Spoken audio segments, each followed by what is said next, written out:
friends, welcome back. So today we are outside another friend's house. Her name is Ranjisha. Ranjisha is a fabulous cook.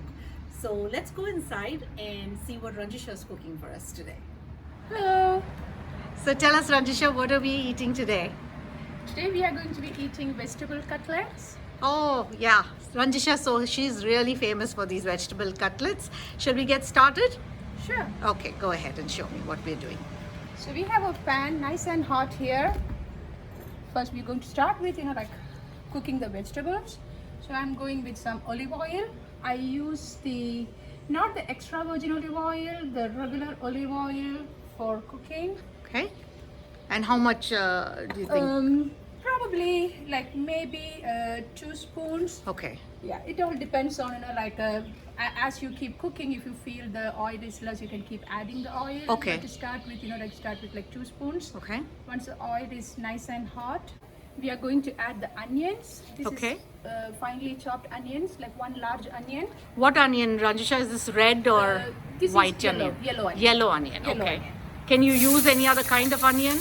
Yes. I usually prefer the red onion. Okay. The red onions are, I feel, the closer to taste in the Indian onion. Okay. But when red onions are not available, you can always use the yellow onions, the white onions, any onions will work. Okay. So now you can see that the onions are kind of translucent, a light golden brown. Yeah. It should not be too brown. Okay. So this gives out the sweetness of the onion. Once this is done, to that we add, this is 2 spoons of ginger garlic paste. Ginger garlic paste. Okay. Together they are 2 teaspoons. Together, yes. Okay. So Ranjisha, tell me, where is this dish from? Does it have a story?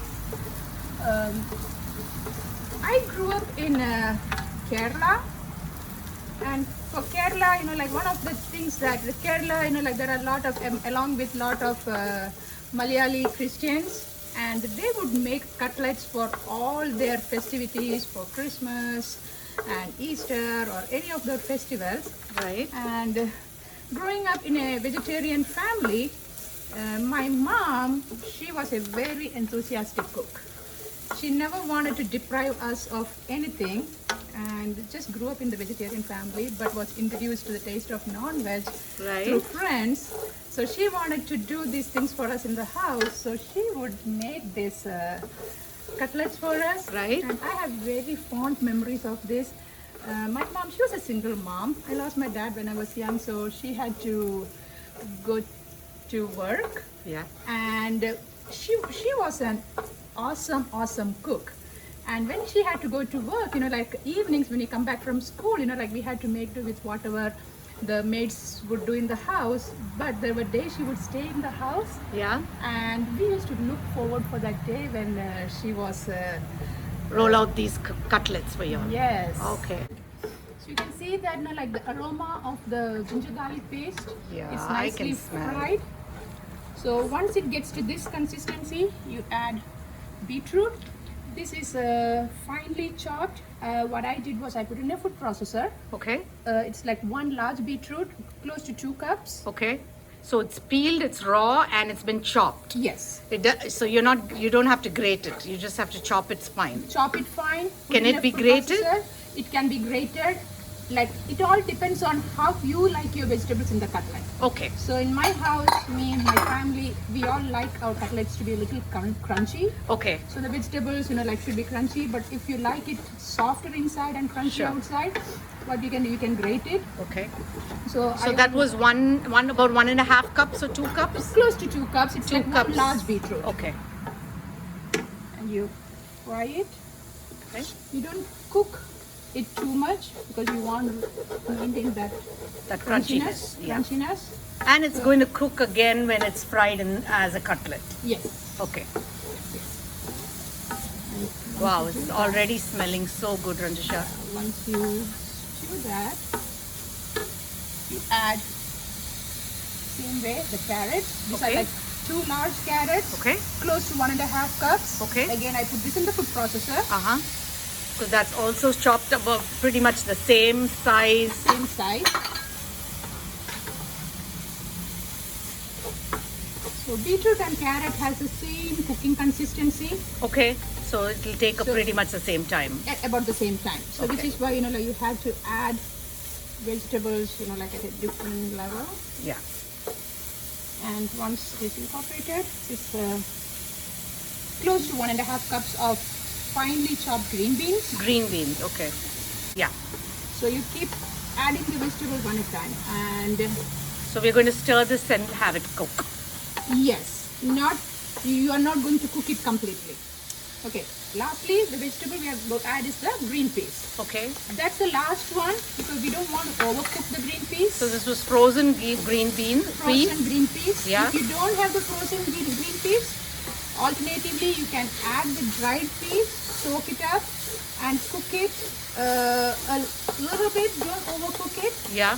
So it gives that crunchiness. Okay. And So this was about a half a cup of green probably peas. half a cup of green peas. Yes. All right. And so we're going to just stir this and you're going to Stir let this cook. And to this we are going to add salt. So the only spice that we add to this, mostly the flavor comes from ginger garlic paste.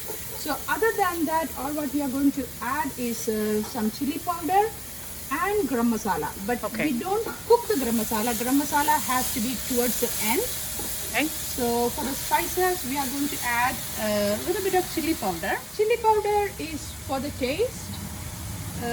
So for this much, I'm going to be adding, this is a spicy chili powder. Okay. So this is close to 2 spoons. Okay. So 2 tablespoons or 2 teaspoons? 2 teaspoons. 2 heaped teaspoons. 2 heaped teaspoons. All right. And because the chili powder doesn't need to be cooked, so once, or chili powder doesn't have to be fried once this is cooked, once you incorporate all the ingredients, if you feel that it needs a little bit more heat, you can still add. Okay. But I So will the start off- chili powder is up to your taste. Yes, chili powder is up to your taste. Now, can you substitute for this with green chilies? Yes, you can. But when you add green chili, you would crush the green chili and add it. Okay. That gives the full flavor of the green chili. Absolutely. Yeah. Wow, this looks so colorful, as is, and smelling so good.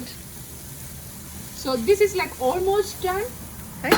All what we need is we are going to add some salt. So when you add salt, make sure you add a little extra salt because you will be adding mashed potatoes towards the end. Okay. So there's So- one more vegetable going in, so you're going to add a good amount of salt. So Yes. about three to 4 teaspoons of salt here. Yes, and Okay. then later on if you feel you need more, you can always add. Okay. Vegetable is almost ready. And the only other spice we add is garam masala, a little bit of garam masala.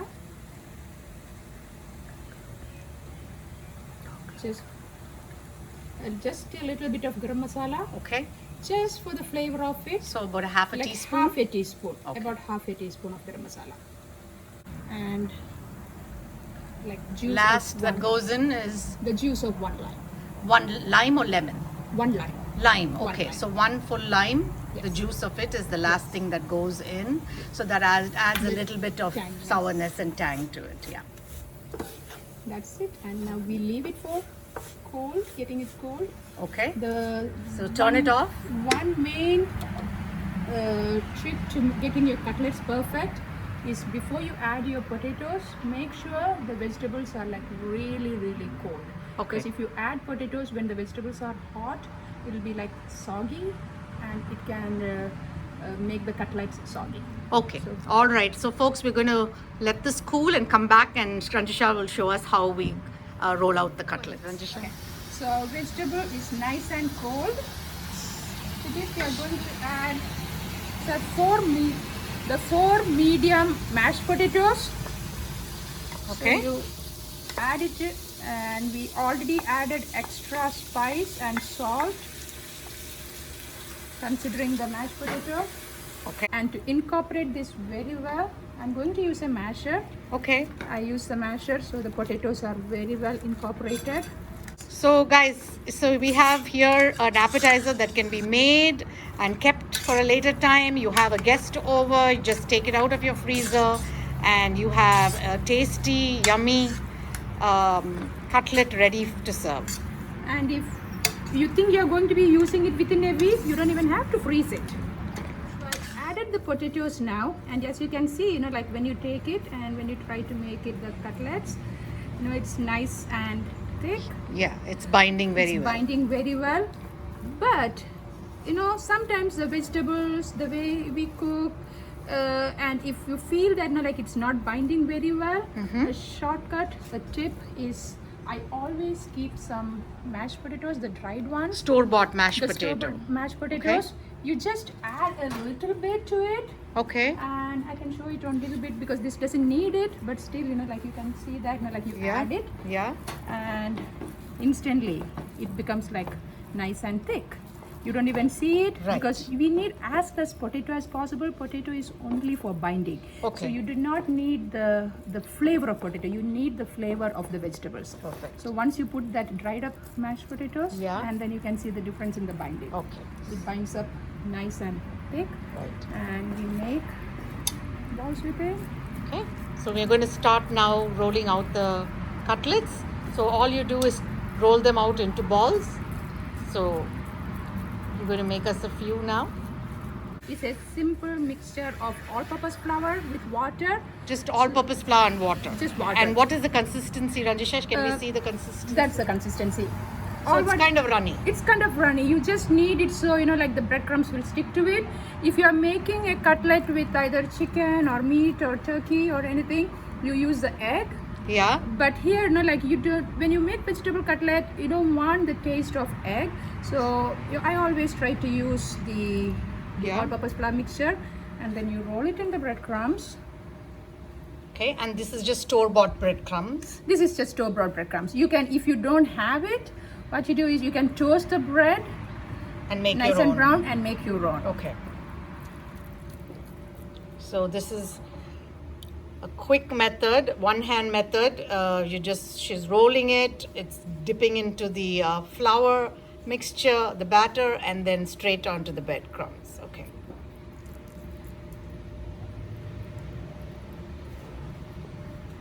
Okay, now oil is hot. Uh-huh. The oil should not be like really, really hot. You heat it up and lower the heat because you don't want to burn the breadcrumbs. You want it the nice light brown color. Oh, wow. And you can pan fry it, but from my experience, I've noticed that if you do your cutlets right, Uh-huh. when you deep fry it, it consumes less oil than when you pan fry it. Okay. There should not be any water content. Have in you the tried cutlet. both, Ranjisha? I've tried both. I've tried the pan frying. So when I try to do pan frying, I've noticed that like it's like too oily, too much of oil when we drain it out on the paper towel. So now after we drain this out, we can see that like it doesn't. Oh, and that's that fast. Yes, that is why like you. Oh, it's almost like a flash fry. It is just like flat fry. Yes. Fabulous. Lovely color, and wow. I can't wait to taste these lovely cutlets. And you don't need a whole lot of cooking because all your vegetables are cooked. Okay. Potatoes are Yeah. cooked. So you're just... So which is why like all your veggies will be nice and crunched, and the green peas it will be crunchy, but it will add to the creaminess. So and you can see that like these are like this is the color, the golden brown color. Oh, wow. Okay. And they're you going go. on to a paper plate, draining off some excess oil.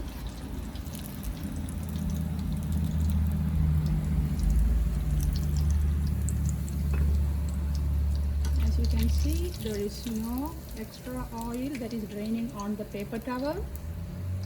Yeah. Perfect.